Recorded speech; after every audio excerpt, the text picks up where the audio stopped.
lakh crore rupees to creditors. In addition, 28,000 cases involving over 10 lakh crore rupees have been disposed of even prior to admission. Appropriate changes to the IBC, reforms and strengthening of the tribunal and appellate tribunals will be initiated to speed up insolvency resolution. Additional tribunals will be established. Out of those, some will be notified to decide cases exclusively under the Companies Act. Debt recovery.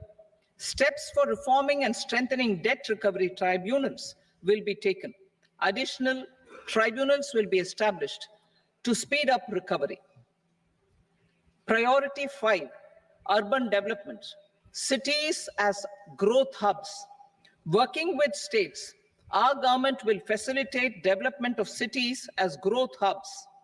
This will be achieved through economic and transit planning and orderly development of peri-urban areas utilizing town planning schemes. Creative redevelopment of cities. For creative brownfield redevelopment of existing cities with a transformative impact, our government will formulate a framework for enabling policies, market-based mechanisms, and regulation. Transit-oriented development. Transit-oriented development plans for 14 large cities with a population above 30 lakh will be formulated, along with an implementation and financing strategy. Urban housing. Under the PM Awas Yojana, Urban 2.0, housing needs of 1 crore urban poor and middle-class families will be addressed with an investment of 10 lakh crore rupees. This will include the central assistance of 2.2 lakh crore rupees in the next 5 years. A provision of interest subsidy to facilitate loans at affordable rates is also envisaged. In addition, enabling policies and regulations for efficient and transparent rental housing markets with enhanced availability will also be put in place. Water supply and sanitation.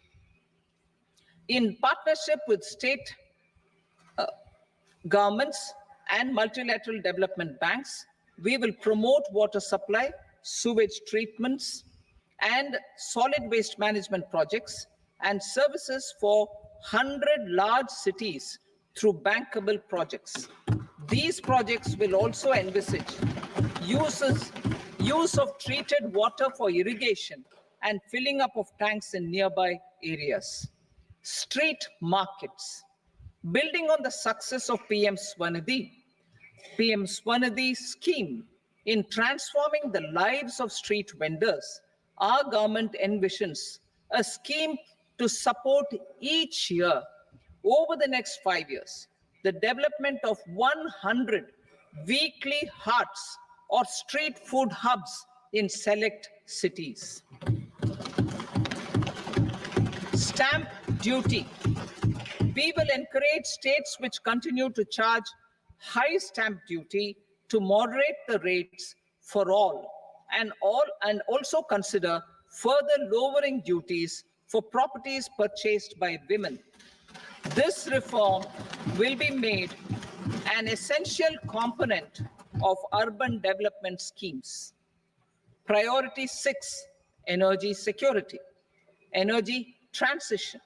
In the interim budget, I had announced our strategy to sustain high and more resource-efficient economic growth, along with the energy security in terms of availability, accessibility, and affordability.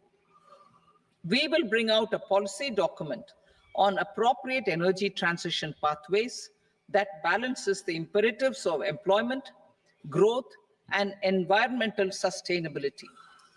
PM Surya Ghar Muft Bijli Yojana. PM Surya Ghar Muft Bijli Yojana. In line with the announcement in the interim budget, In line with the announcement in the interim budget, PM Surya Ghar Muft Bijli Yojana has been launched to install rooftop solar plants to enable 1 crore households obtain free electricity up to 300 units every month. The scheme has generated remarkable response with more than 1.28 crore registrations and 14 lakh applications, and we will further encourage it. Pumped storage policy. A policy for promoting pumped storage projects will be brought out for electricity storage and facilitating smooth integration of the growing share of renewable energy with its variable and intermittent nature in the overall energy mix. Research and development of small and modular nuclear reactors.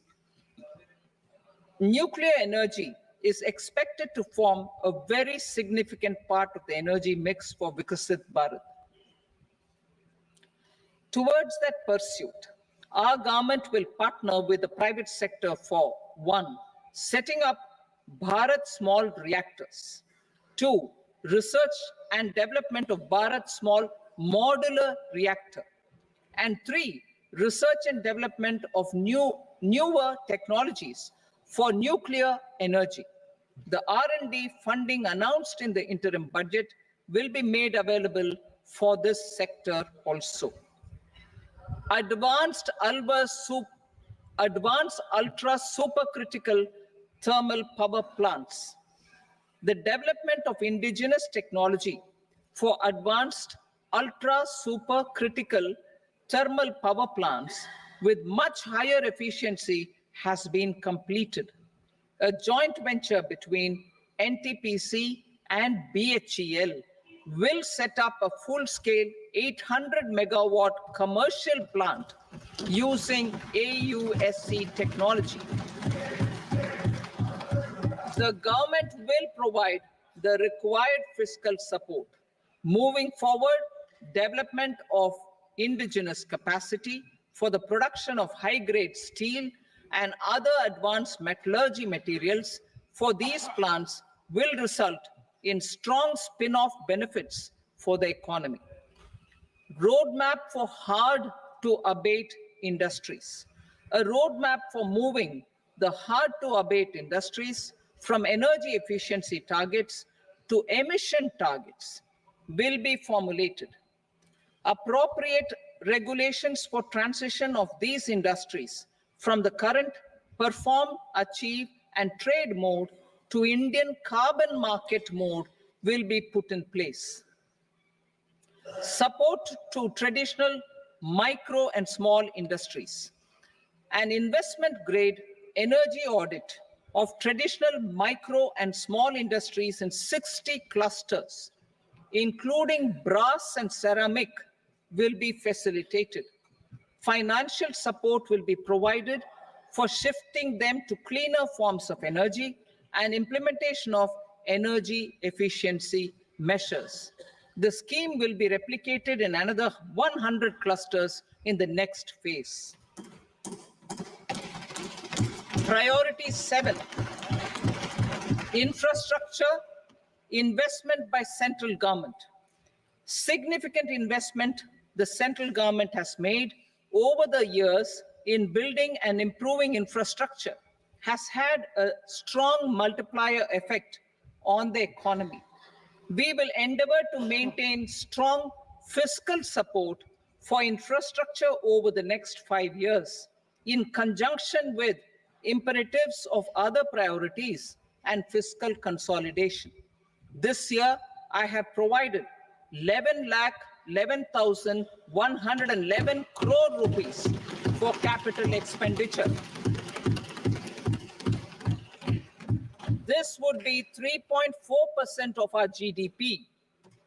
Infrastructure investment by state governments. We will encourage states to provide support of similar scale for infrastructure, subject to their development priorities. a provision of 1.5 lakh crore rupees for long-term interest-free loans have been made this year also to support the states in their resource allocation. Private investment in infrastructure. Investment in infrastructure by private sector will be promoted through viability gap funding and enabling policies and regulations. A market-based financing framework will be brought out. Pradhan Mantri Gram Sadak Yojana. Phase 4 of the PMGSY will be launched to provide all-weather connectivity to 25,000 rural habitations, which have become eligible in view of their population increase. Irrigation and flood mitigation. Bihar has frequently suffered from floods, many of them originating outside the country. Plans to build flood control structures in Nepal are yet to progress. Our government, through the Accelerated Irrigation Benefit Program and other sources, will provide financial support for projects with estimated cost of 11,500 crore rupees, such as the Kosi-Michi intra-state link and 20 other ongoing and new schemes, including barrages, river pollution abatement, and irrigation projects. In addition, survey and investigation of Kosi-related flood mitigation and irrigation projects will be undertaken. Assam grapples with floods every year by the Brahmaputra River and its tributaries originating outside India. We will provide assistance to Assam for flood management and related projects.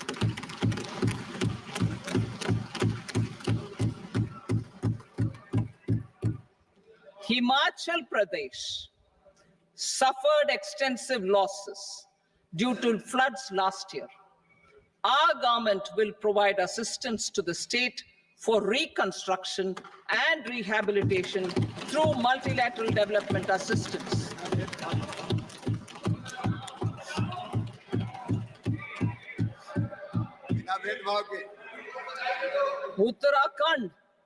Uttarakhand too suffered losses due to cloudbursts and massive landslides.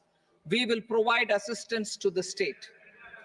Recently, Sikkim witnessed devastating flash floods and landslides that wreaked havoc across the state.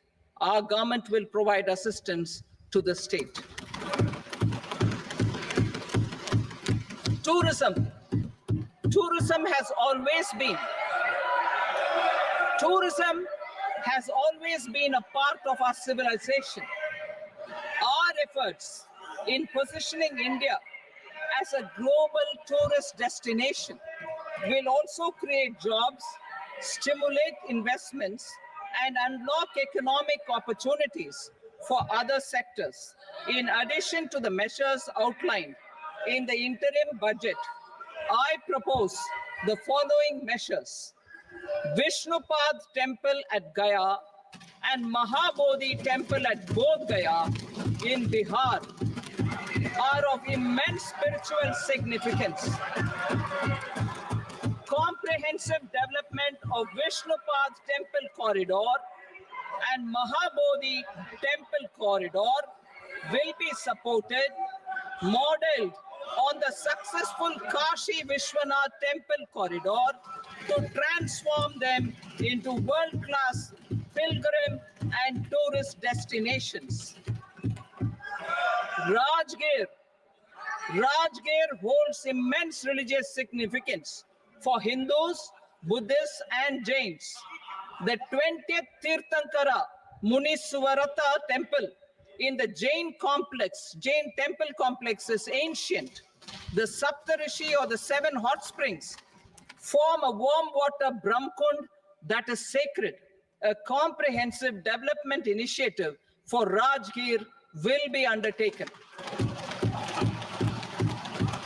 Our government will support the development of Nalanda as a tourist center, besides reviving Nalanda University to its glorious stature. Odisha's scenic beauty, temples, monuments, craftsmanship, wildlife sanctuaries, natural landscapes, and pristine beaches make it an ultimate tourism destination. Our government will provide assistance for their development to Odisha as well. Priority 8, innovation, research, and development. We will operationalize the Anusandhan National Research Fund for basic research and prototype development. Further, we will set up a mechanism for spurring private sector-driven research and innovation at commercial scale, with a financing pool of 1 lakh crore rupees in line with the announcement in the interim budget. Space economy, with our continued emphasis on expanding the space economy by 5 times in the next 10 years, a venture capital fund of 1,000 crore rupees will be set up. Priority 9, next generation reforms. Economic policy framework. We will formulate an economic policy framework to delineate the overarching approach to economic development and set the scope of the next generation of reforms for facilitating employment opportunities and sustaining high growth. Our government will initiate and incentivize reforms for 1, improving productivity of factors of production, and 2, facilitating markets and sectors to become more efficient. These reforms will cover all factors of production, namely land, labor, capital, and entrepreneurship, and technology as an enabler of improving total factor productivity and bridging inequality. Effective implementation of several of these reforms requires collaboration between the center and the states, and building consensus as development of the country lies in development of the states. For promoting competitive federalism and incentivizing states for faster implementation of reforms, I propose to earmark a significant part of the 50-year interest-free loan. Working with the states, we will initiate the following reforms.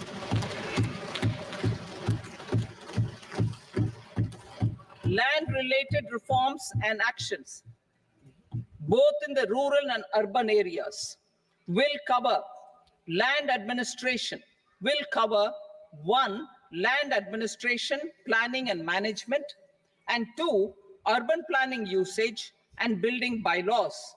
These will be incentivized for completion within the next 3 years through appropriate fiscal support. Rural land-related actions. Rural land-related actions will include 1, assignment of unique land parcel identification number, UL PIN, or Bhu Aadhaar for all lands. 2, digitization of cadastral maps. 3, survey of subdivisions, survey of map subdivisions as per current ownership. 4, establishment of land registry. And 5, linking to the farmers registry. These actions will also facilitate credit flow and other agricultural services. Urban land-related actions.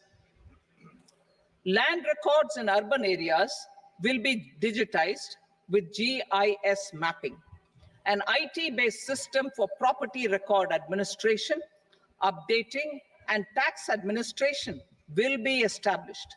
These will also facilitate improving the financial position of urban local bodies. Labor-related reforms. Services to labor. Our government will facilitate the provision of a wide array of services to labor, including those for employment and skilling. A comprehensive integration of e-Shram portal with other portals will facilitate such one-stop solution. Open architecture databases for the rapidly changing labor market, skill requirements, and available job roles, and a mechanism to connect job aspirants with potential employers and skill providers will be covered in these services. Shram Suvidha and Samadhan portal. Shram Suvidha and Samadhan portal will be revamped to enhance ease of compliance for industry and trade. Capital and entrepreneurship related reforms, financial sector vision and strategy. For meeting financing needs of the economy, our government will bring out a financial sector vision and strategy document to prepare the sector in terms of size, capacity, and skills. This will set the agenda for the next 5 years and guide the work of the government, regulators, financial institutions, and market participants. Taxonomy for climate finance. We will develop taxonomy for climate finance for enhancing the availability of capital for climate adaptation and mitigation. This will support achievement of the country's climate commitments and green transition. Variable capital company structure. We will seek the required legislative approval for providing an efficient and flexible mode for financing leasing of aircrafts and ships and pooled funds of private equity through a variable company structure. Foreign direct investments and overseas investment. The rules and regulations for foreign direct investment and overseas investments will be simplified to 1.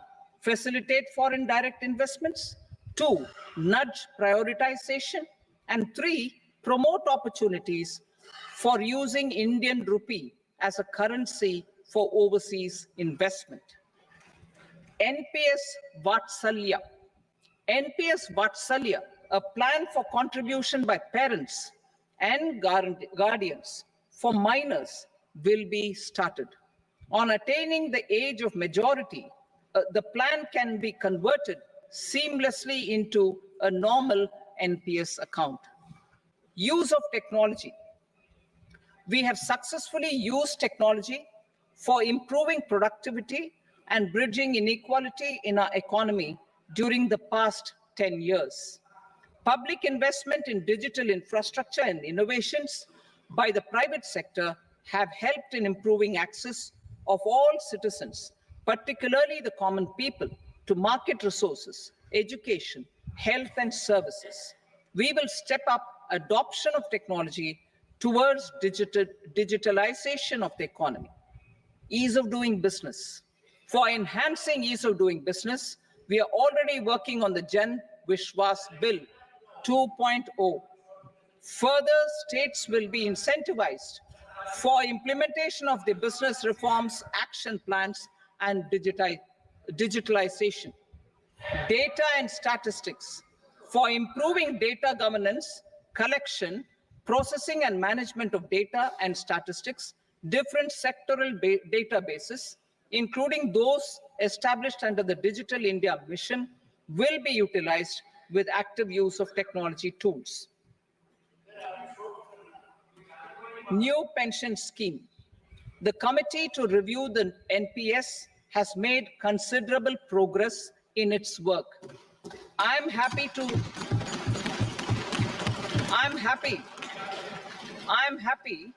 that the staff side of the National Council of the Joint Consultative Machinery for Central Government Employees has taken a constructive approach.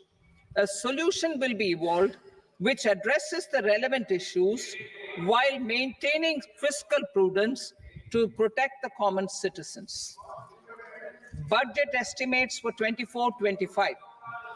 For the year 24-25, total receipts other than borrowings and the total expenditure are estimated at 32.07 lakh crore rupees and 48.21 lakh crore rupees respectively. The net tax receipts are estimated at 25.83 lakh crore rupees. The fiscal deficit is estimated at 4.9% of the GDP. The gross and the net market borrowings through dated securities during 24-25 are estimated at 14.01 lakh crore rupees and 11.63 lakh crore rupees respectively. Both will be less than that in 23-24.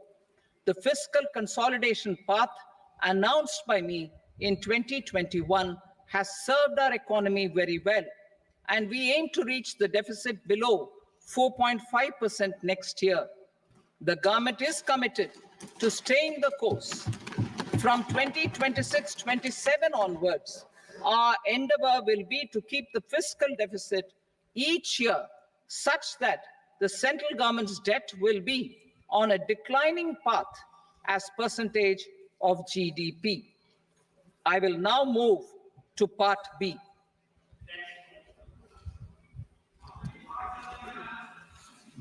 Indirect taxes. Sir, I start with GST. It has decreased tax incidence on the common man, reduced compliance burden and logistics cost for trade and industry, and enhanced revenues of the central and the state governments.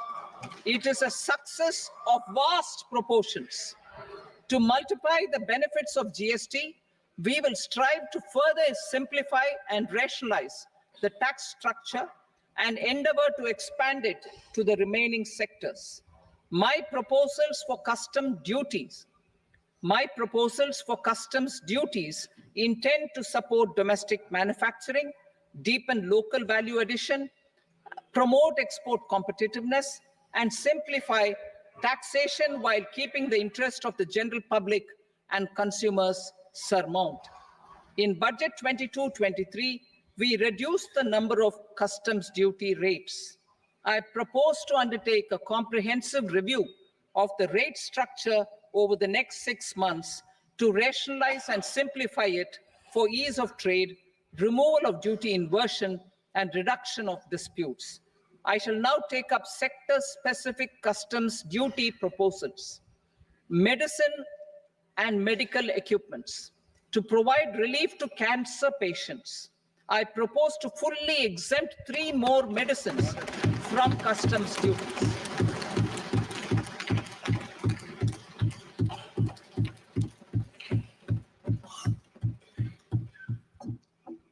I also propose changes in the BCD on X-ray tubes and flat panel detectors for use in medical X-ray machines under the phased manufacturing program so as to synchronize them with the domestic capacity addition.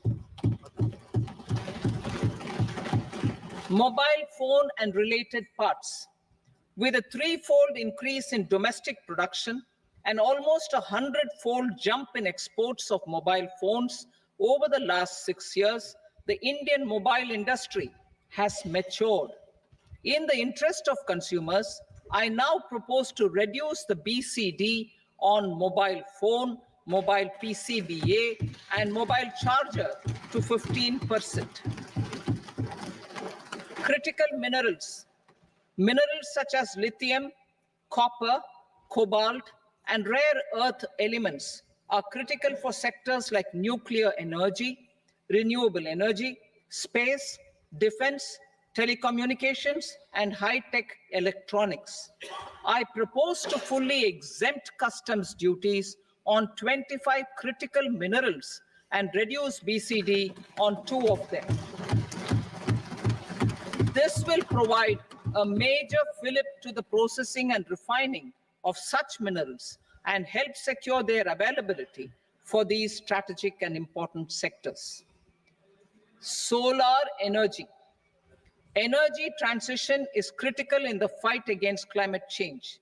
To support energy transition, I propose to expand the list of exempted capital goods for use in the manufacture of solar cells and panels in the country. Further, in view of sufficient domestic manufacturing capacity of solar gas, glass, and tinned copper interconnect, I propose not to extend the exemption of custom duties provided to them. Marine products.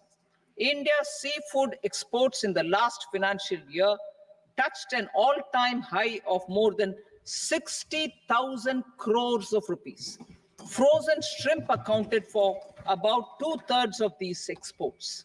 To enhance their competitiveness, I propose to reduce BCD on certain broodstock, polychaete worms, shrimp, and fish feed to 5%. I also propose to exempt customs duty on various inputs for manufacture of shrimp and fish feed. Leather and textile. Similarly, to enhance the competitiveness of exports in the leather and textile sectors, I propose to reduce BCD on real down-filling material from duck or goose. I am also making additions to the list of exempted goods for manufacture of leather and textile garments, footwear, and other leather articles for export. To rectify inversion in duty, I propose to reduce BCD subject to conditions on methylene diphenyl diisocyanate, MDI, for manufacture of spandex yarn from 7.5 to 5%. Furthermore, the export duty structure on raw hides, skin, and leather is proposed to be simplified and rationalized. Precious metals. To enhance domestic value addition in gold and precious metal jewelry in the country, I propose to reduce customs duties on gold and silver to 6% and that of platinum to 6.4%. Other metals, steel and copper are important raw materials.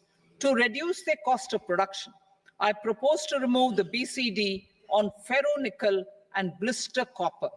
I am also continuing with nil BCD on ferrous scrap and nickel cathode and concessional BCD of 2.5% on copper scrap. Electronics. To increase value addition in the domestic electronics industry, I propose to remove the BCD subject to conditions on oxygen-free copper for manufacture of resistors. I also propose to exempt certain parts for manufacture of connectors. Chemicals and petrochemicals. To support existing and new capacities in the pipeline, I propose to increase the BCD on ammonium nitrate from 7.5% to 10%. Plastics. PVC flex banners are non-biodegradable and hazardous for environment and health. To curb their imports, I propose to raise the BCD on them from 10 to 25%. Telecommunication equipment. To incentivize domestic manufacturing, I propose to increase the BCD from 10 to 15% on PCBA of specified telecom equipment. Trade facilitation.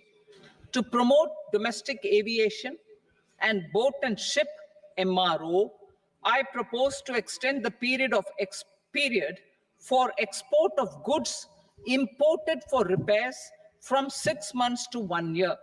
I'll read that again. To promote domestic aviation and boat and ship maintenance, repair, and operations, I propose to extend the period for export of goods imported for repairs from 6 months to 1 year. In the same vein, I propose to extend the time limit for re-import of goods for repairs under warranty from 3 to 5 years. I now move to direct taxes.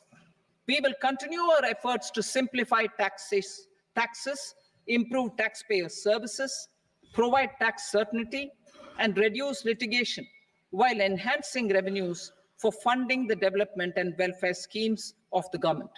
It has been our endeavor to simplify taxation. We have taken a number of measures in the last few years, including introduction of simplified tax regimes without exemptions and deductions for corporate tax and for personal income tax. This has been appreciated by taxpayers. 58% of corporate tax came from the simplified tax regime in the financial year 22-23. Similarly, as per data available till now, for the last fiscal, more than 2/3 have availed the new personal income tax regime. Comprehensive review of the Income Tax Act.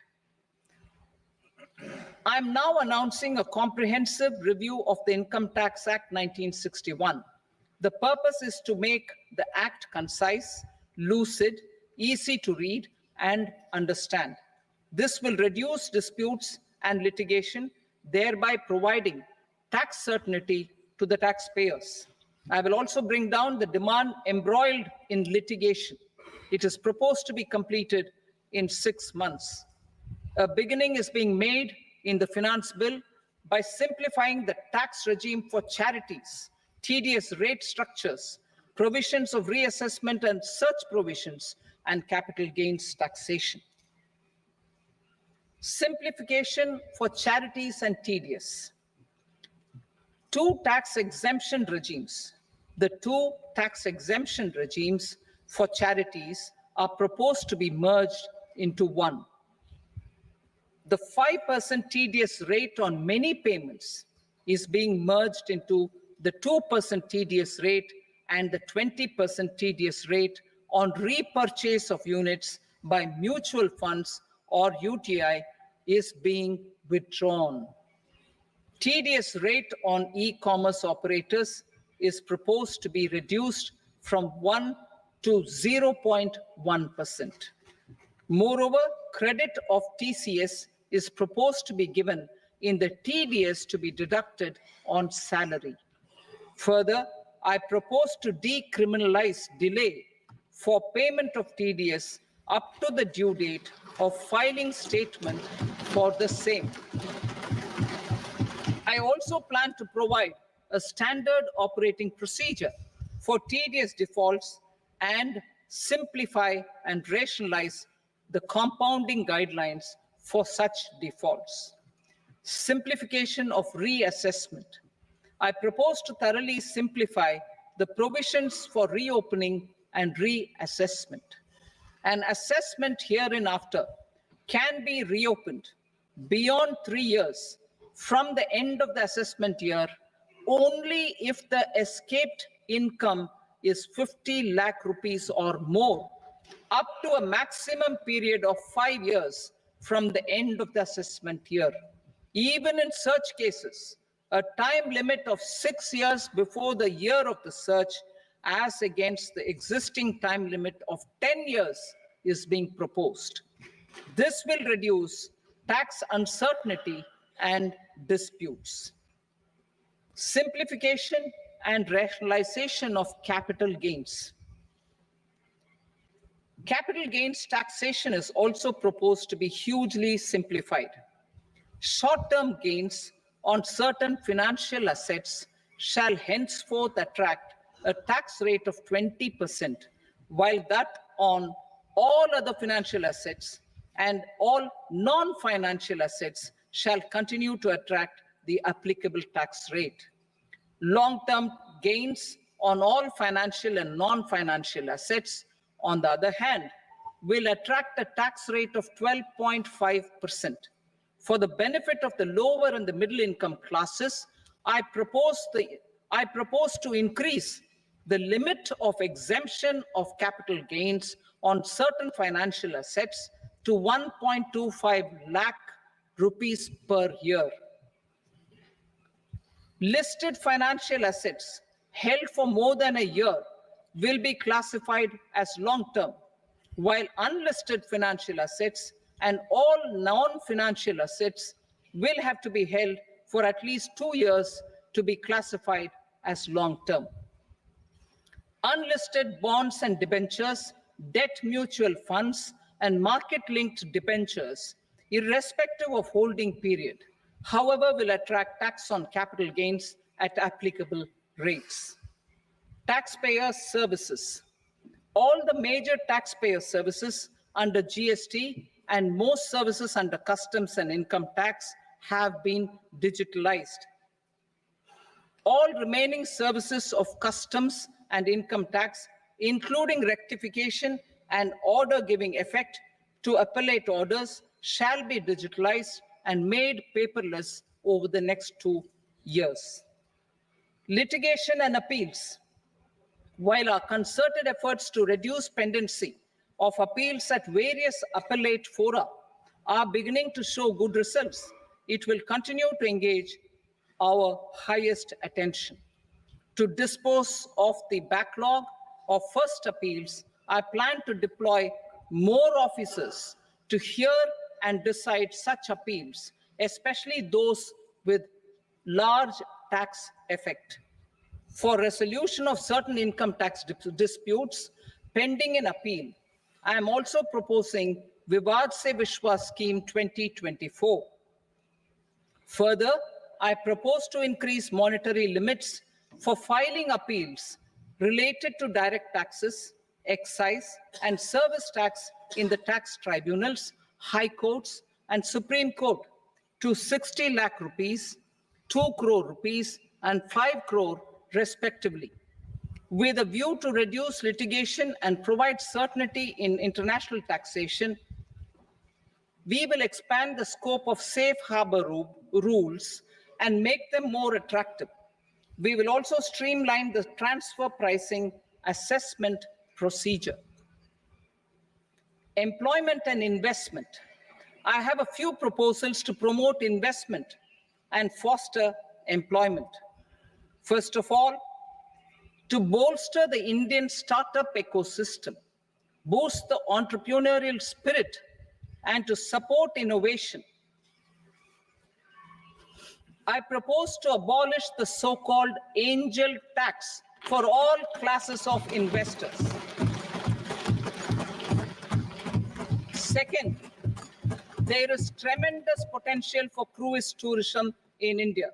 To give a fillip to this employment-generating industry, I am proposing a simpler tax regime for foreign shipping companies operating domestic cruises in the country.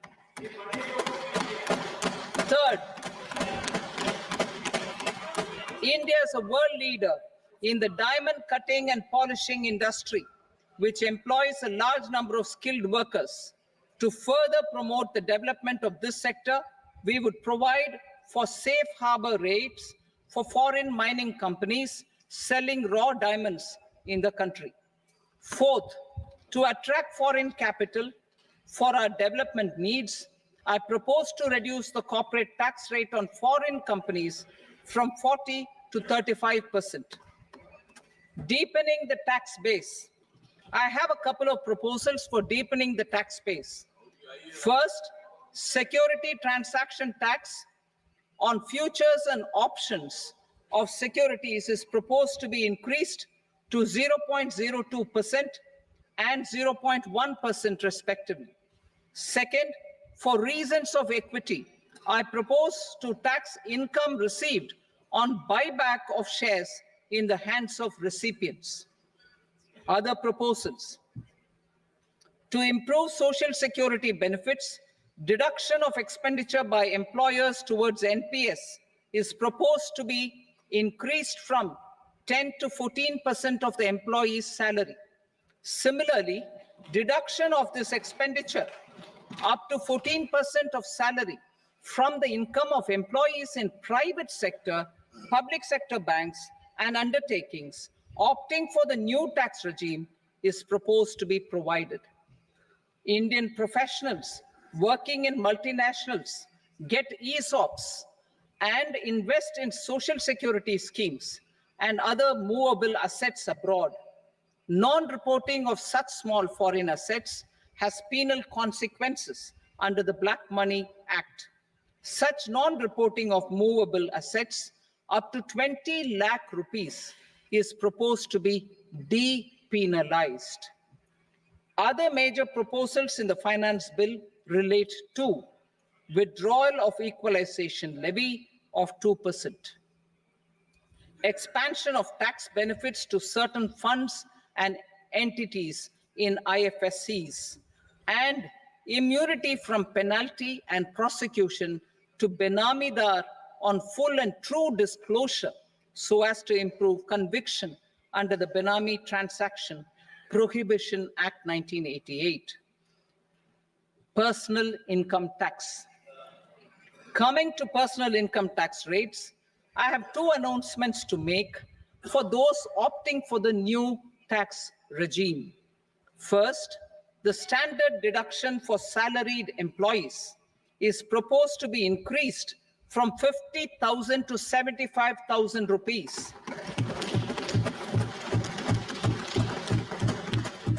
Similarly, deduction on family pension for pensioners is proposed to be enhanced from 15,000 to 25,000 rupees. This will provide relief to about 4 crore salaried individuals and pensioners.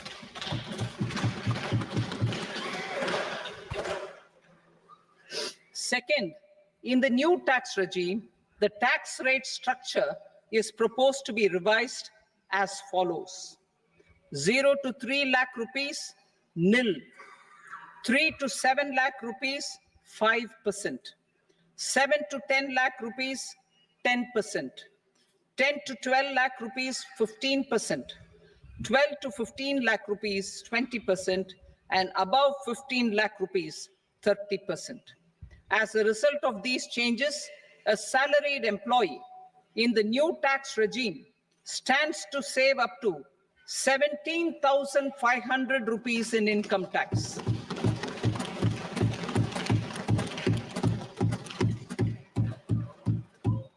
Apart from these, I am also making some other changes as given in the annexure.